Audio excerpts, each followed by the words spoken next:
বন্ধুরা, তোমরা কিন্তু আগে একটা ভিডিওতে দেখেছিলে যে আমি দুধ পুলি বানিয়েছিলাম। আর সেই দুধ পুলিটা আমি কিভাবে বানিয়েছি সেটাই আজকে তোমাদের সাথে শেয়ার করব। সো হ্যালো এভরিওয়ান, আসসালামু আলাইকুম। কেমন আছেন সবাই? আশা করি আপনারা সবাই অনেক অনেক ভালো আছেন। আপনাদের দোয়া এবং ভালোবাসায় আমরাও অনেক ভালো আছি।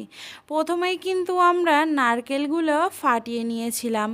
তোমরা এখানে দেখতেই পাচ্ছ যে আমরা কিন্তু এখানে অনেকগুলোই নারকেল নিয়েছিলাম। আর আমাদের এখানকার নারকেলের সাইজটা কিন্তু অনেকটাই ছোট ছিল। দেশে কিন্তু অনেক বড় বড় নারকেল পাওয়া যায়। তারপর নারকেলগুলো কুড়ে নিতে হবে। তারপর কিন্তু আটাটা মাখার জন্য একটা হাঁড়িতে পানি গরম করে সেটার ভিতরে চালের গুঁড়ো দিয়ে দিতে হবে।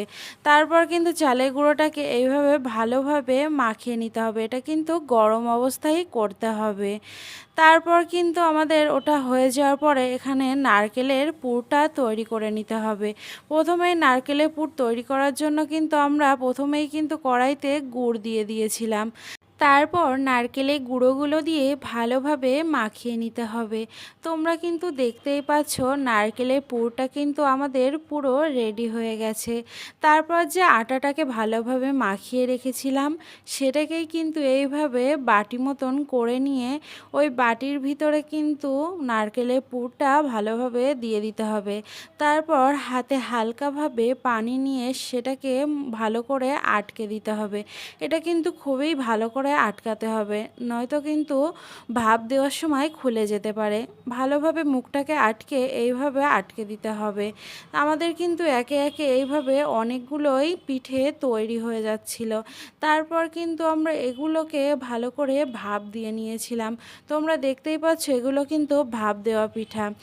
তারপর কিন্তু আমাদের একটা পাত্রে পরিমাণ মতো দুধ নিয়ে নিয়েছিলাম।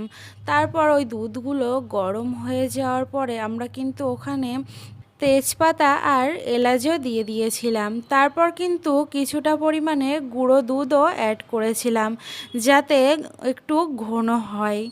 তারপর কিন্তু ওর ভিতরে দিয়ে দিয়েছিলাম পরিমাণ মতো চিনি। তারপর এগুলো ফুটে ওঠার পর কিন্তু আমরা একে একে সব পিঠাগুলো দিয়ে দিচ্ছিলাম। তোমরা দেখতেই পাচ্ছ এখানে কিন্তু আমাদের সব পিঠাগুলো কিন্তু দেওয়া হয়ে গেছে। তারপর এগুলো ভালোভাবে ফুটে ওঠার পর তোমরা দেখতে পাচ্ছ যে পিঠাগুলো সম্পূর্ণভাবে এখন রেডি হয়নি, তবুও অনেকটাই কিন্তু সুন্দর হয়ে গেছে। তারপর লাস্টে কিন্তু আমরা এর ভিতরে গুড় অ্যাড করেছিলাম। তোমরা দেখতেই পাচ্ছ গুড়টা অ্যাড করার পরে পিঠাগুলো দেখতে কতটা সুন্দর লাগছে। আমাদের পিঠা কিন্তু